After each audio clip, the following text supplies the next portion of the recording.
Vamos falar de parto, mais especificamente de parto normal? Eu tô tocando um pouco no vespeiro, tá? Porque esse assunto é um assunto muito inflamado e que tem muito assunto pra falar. Porque assim, entrando nesse assunto de obstetrícia, mais especificamente, né, falando da minha área de fisioterapia em obstetrícia, a gente pode falar de muita coisa. A gente pode falar da gestação, como ter uma gestação mais tranquila, uma gestação mais saudável, independente do tipo de parto, né? A gente tem esse acompanhamento gestacional. A gente pode falar da preparação para o parto normal ainda na gestação. A gente pode falar da prevenção de disfunções que possam vir a acontecer depois do parto. Podemos falar da prevenção de lacerações no parto normal. A gente pode falar da dor do parto, do medo da dor, dos métodos de alívio farmacológicos e não farmacológicos para dor. A gente pode falar do parto em si, né? Como ele acontece, o que ajuda, o que atrapalha. A gente pode falar da cesariana, dos riscos, dos benefícios, de por que ela é importante e da importância da fisioterapia também nesse tipo de parto. A gente pode falar de pós-parto, de recuperação, qualidade de vida, de sono, de amamentação, de depressão pós-parto, libido, enfim. É realmente um mundo à parte ainda dentro da fisioterapia na saúde da mulher. Mas esse é o primeiro vídeo que eu vou trazer aqui sobre o assunto e vocês precisam ter em mente que não vai dar pra cobrir tudo. Hoje a gente vai falar da fisiologia do parto. Como ele acontece desde o início ali das contrações até depois da saída do bebê. Porque, né, na minha opinião, tudo começa com informação básica. Uma mulher que sabe o que é fisiológico, o que deveria acontecer, o que acontece com o corpo dela, ela vai conseguir tomar decisões mais fácil, ela vai conseguir manejar o medo, manejar o estresse e, consequentemente, manejar essa dor. E ela consegue entender, né, o que tá certo, o que era para acontecer e o que tem uma carinha de violência. Aí, né, no decorrer dos vídeos desse canal, a gente vai conversando mais profundamente sobre isso. E eu já quero deixar o convite aqui, se você for mulher, gestante ou tentante, ou tem algum interesse sobre esse assunto, deixe seu comentário aqui nesse vídeo sobre alguma dúvida que você tem, alguma coisa que você queira conversar mais profundamente sobre isso, que daí eu dou prioridade para trazer esses assuntos nos próximos vídeos. Mas vamos lá, começando pelo começo, a gente precisa entender que parto normal, parto humanizado e parto natural não são sinônimos. O parto normal é basicamente o parto em que o neném sai ali pelo canal vaginal da mulher. Já o parto humanizado, ele não é um tipo de parto específico, ele pode ser um parto normal ou uma cesariana. Ele é basicamente o tipo de parto em que a mulher é vista e respeitada como um ser humano, que ela é. Em que ela é a protagonista das decisões, em que ela é respeitada, em que ela é ouvida. E eu sei que isso parece o básico, mas com o advento da medicina moderna, isso se perdeu ali no caminho. E aí as lutas femininas, né, vieram com esse assunto, com esse tema, e fizeram com que isso seja tratado com a devida importância. E hoje, claro, a gente já avançou muito, existe uma preocupação muito maior com respeito à autonomia da mulher, mas, claro, a gente ainda tem muito a melhorar. E o parto natural, por sua vez, é o parto normal, né, que sai ali pelo canal vaginal da mulher, sem intervenções médicas. Então não tem anestesia, não tem ocitocina. É o parto realmente ali, como o Grupo Revelação falou, que deixa acontecer naturalmente. Entendido isso, vamos seguir para como acontece um parto normal, né, para as fases do parto. E uma coisa que é importante a gente entender é que o corpo começa a se preparar muito antes da gente começar a perceber os sinais dessa preparação. Então, assim, essa preparação corporal leva semanas. E aí, antes do início realmente do trabalho de parto ativo, a gente tem a fase latente do parto. E é muito importante a gente entender isso, porque é nessa fase que acontecem aquelas contrações de ensaio, que se a mulher não sabe o que é, ela pode achar que realmente o parto está começando e às vezes ir para o hospital. E a gente sabe que quanto mais cedo essa mulher vai para o hospital, maior a chance da equipe achar que o parto não está evoluindo, porque ela está ali há muito tempo e nada está acontecendo. Então aumenta um pouquinho a chance de intervenções desnecessárias, instrumentalização e até de um parto cesárea. Bom, nessa fase latente é a fase que acontecem então essas contrações de ensaio, que são umas cólicas realmente mais fortes e elas podem durar dias, semanas. E apesar de irregulares, elas são bem esparsas e não são efetivas. Então pode ter ali um pouquinho de dilatação, mas elas não são efetivas para fazer uma dilatação que faça o neném nascer. Às vezes, pode ser nessa fase que o tampão mucoso sai. O que é o tampão mucoso, né? Ele é um muco que fica ali tampando realmente o colo do útero. E aí, quando tá chegando perto do parto, pode ser que ele saia e você veja, né? Ou na hora que fizer xixi ou na calcinha. Ele é uma gosma, assim, ele pode ser mais clarinho ou pode vir acompanhado de um pouco de sangue. Mas não se preocupe, tá? Porque ele sair não significa que seu parto começou e nem que tá começando. Só significa que ele tá se aproximando. Pode acontecer daqui uns dias ou daqui umas semanas. Aí chega a fase ativa do trabalho de parto, que é dividida em 4 períodos. Para a gente considerar que é fase ativa, a gente precisa perceber 2 coisas: a dilatação e a dinâmica da contração uterina. A dilatação, ela não é muito determinante para definir se você está na fase ativa ou não, até porque hoje em dia a gente não fica mais fazendo o exame de toque a cada 1 hora, igual era feito antigamente. Hoje em dia a gente faz a cada 4 horas, a gente não, né? Porque eu sou fisioterapeuta e quem faz o exame de toque são só médicas e enfermeiras. Fisioterapeuta não tem formação para isso. Mas é feito hoje em dia a cada 4 horas e às vezes, se o trabalho de parto está progredindo bem, às vezes nem precisa. E aí a gente considera os 5 centímetros de dilatação como um indicativo do início da fase ativa do trabalho de parto, mas não se preocupa, se você estiver em casa, se você não estiver ainda com a sua médica, você não precisa ficar preocupada em ficar sabendo quanto de dilatação você tem. O mais importante, que aí sim você consegue contar e perceber da sua casa, é a dinâmica uterina. O que é isso? É o número e o tempo de contrações que acontecem dentro de 10 minutos. Então, como eu falei, lá na fase latente vão ter algumas contrações esparsas, elas vão começando a ficar um pouquinho mais próximas uma das outras, começam a ficar um pouco mais longas, um pouco mais fortes. E aí, a hora que você vê que elas estão ficando mais frequentes, você vai começar a contar quantas são e o tempo delas. Você vai contar por mais ou menos uns 20, 30 minutos. Quando você contar pelo menos 2 contrações de 25 a 30 segundos dentro de um período de 10 minutos, isso pode indicar que a fase ativa do trabalho de parto está começando. Aí você pega as suas coisas, liga para sua médica e vai para o hospital. Uai, mas e a bolsa? Ela não precisa estourar? Não é assim que acontece nos filmes? A bolsa estoura, todo mundo fica desesperado, sai correndo, o neném nasce no carro, é aquela loucura. Bom, na vida real, a bolsa estourar é sim um sinal de que o trabalho de parto está se aproximando, né?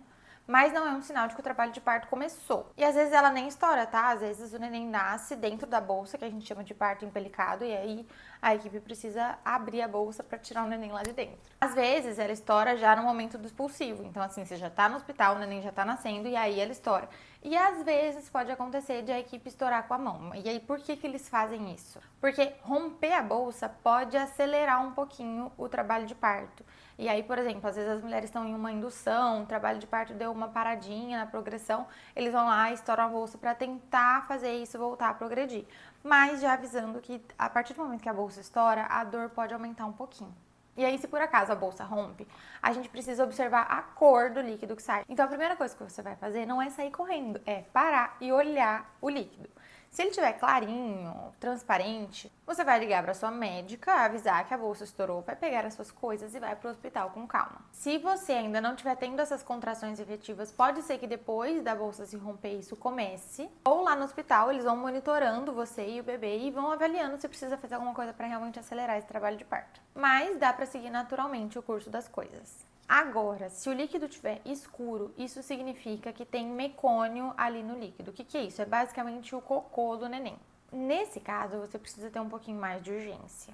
Você vai ver isso, já vai para o hospital, liga para sua médica do caminho, porque o neném ele precisa ser avaliado. Se tiver tudo bem, dá para seguir naturalmente também, mas quem vai determinar isso é realmente a sua equipe. Enfim, voltando para os períodos da fase ativa do trabalho de parto, né, que são 4, como eu falei, o primeiro ele é a dilatação. Que aí sim a dilatação acontece de uma forma mais eficaz e mais rápida, vamos dizer assim. Nesse período a gente vai ali dos 5 centímetros de dilatação mais ou menos até os 10 centímetros. As contrações também começam a ficar mais fortes, mais efetivas e mais próximas umas das outras e a dor também começa a aumentar um pouquinho. Não tem um tempo limite ou um tempo ideal para cada período, tá? Cada corpo é um corpo e cada parto é um parto. Você pode comparar com o parto que você teve anteriormente e esse ser mais rápido ou esse ser mais devagar. Tem mulheres que ficam 2 horas, tem mulheres que ficam 20 horas. Isso vai depender muito. Se tiver tudo bem com a mãe e com o neném, e se você que é a mãe estiver tranquila, estiver ok, não tem motivo de acelerar nada. E já vou avisando, no final da dilatação, você pode ser que queira desistir, pode ser que você queira uma cesárea, pode ser que você ache que está demorando muito, que você não vai aguentar. Mas se chegou nesse ponto, é porque provavelmente já tá para acabar. Então, assim, conversa com o seu acompanhante, fala pra essa pessoa que vai te acompanhar que esse momento vai chegar e pra ele te dar força, que se chegar nesse ponto é porque tá quase lá. Inclusive, a fisioterapia tem técnicas não farmacológicas pra ajudar nesse alívio da dor, além de técnicas pra ajudar a descida do neném e pra garantir o conforto da mulher. Então, se vocês tiverem oportunidade, coloquem sim uma fisioterapeuta na equipe de vocês, porque infelizmente isso ainda não é lei em todos os lugares do Brasil, né, de ter fisioterapeutas na maternidade, mas todas as mulheres que eu já atendi que tiveram esse acompanhamento falam que isso foi essencial para o parto delas. E aí, logo depois que a dilatação chega aos 10 centímetros, a gente começa o período da expulsão, que acontece, né, até ali a saída do bebê. É o momento que o neném desce pela pelve, ele encaixa, e aí, em certo momento desse período, dá vontade de começar a fazer força.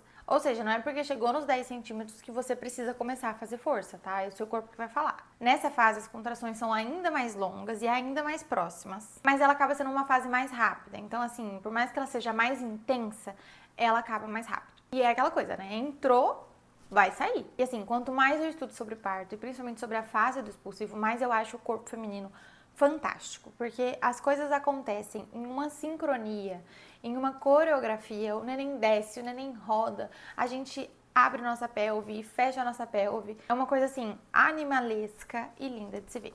E aí tem algumas coisas que você precisa saber sobre o período do expulsivo. Número 1 é que a força de expulsão não é força de fazer cocô e não é força de segurar o xixi. A força vem principalmente da musculatura abdominal, que trabalha em conjunto com as contrações uterinas. Então você só faz força na hora que vem a contração. E isso tem que acontecer concomitantemente com o relaxamento do assoalho pélvico. Número 2, a vocalização ajuda. As mulheres não gritam porque elas são histéricas, elas gritam porque a abertura da glote favorece o relaxamento do assoalho pélvico e favorece a saída, né, a descida do bebê. Quando a gente vocaliza, né, principalmente quando a gente fala ah, a gente relaxa o assoalho pélvico e a gente evita uma valsalva, que é aquele movimento de prender o ar, porque a valsalva dificulta o relaxamento do assoalho pélvico e pode dificultar a passagem do bebê.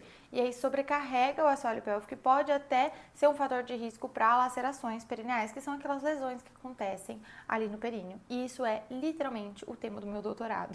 Então, se vocês tiverem interesse, quiserem que eu traga mais sobre esse assunto de lacerações, vocês comentem aqui que eu trago. 3 é que quem sabe a hora de fazer a força de expulsão é você. Caso tenha o que a gente chama de puxo dirigido, né, que é quando a equipe pede para você fazer a força antes da hora, você pode ficar muito cansada antes da hora, você pode sobrecarregar o assoalho pélvico e pode aumentar a chance de precisar de uma intervenção, de uma instrumentalização, porque a progressão pode parar. A vontade de fazer força, ela vem quando o bebê encaixa em certo ponto ali do assoalho pélvico que o assoalho pélvico fica muito alongado. E aí ele vai te mandar um recado de tipo, minha filha, a gente tem que tirar isso aqui daqui. E aí vai dar a vontade realmente de fazer a força. E fica tranquilo que a hora que você sentir, você vai saber. E claro, gente, eu tô generalizando, tá? Eu já vi parto, por exemplo, que a mulher tava com analgesia, ela não sentiu o momento de fazer força. E aí o médico teve que avisar, porque o neném tava literalmente saindo. Então, confiem realmente na equipe de vocês e entendam que esse vídeo é só informativo e generalista. E aí, a mesma coisa para a posição. A posição ginecológica, né, aquela que a gente deita com as pernas abertas, ela é muito boa para o médico. Para a saída do neném, ela pode limitar um pouquinho os movimentos da sua pelve no momento que a gente precisa dessa movimentação. Além de que esses joelhos mais abertos, eles dão uma leve fechada ali em uma parte da pelve que o neném precisa passar, o que pode dificultar um pouquinho a passagem dele. Mas é claro, se você estiver confortável nessa posição, diva, manda bala. O importante é realmente que a posição escolhida seja uma posição que seja confortável para você, que você consiga fazer a força e que você se sinta segura. Inclusive, é papel do fisioterapeuta te ajudar e te indicar ali as melhores posições para cada momento do parto. E aí, depois da saída do bebê, ainda tem 2 períodos, menina, você acredita? O primeiro é a dequitação, que é a saída da placenta. Ninguém te contou que você vai ter que parir uma placenta, mas eu tô aqui te contando. E fica tranquilo que é muito mais tranquilo do que parir um neném. Ela acontece ali em mais ou menos 10 minutos.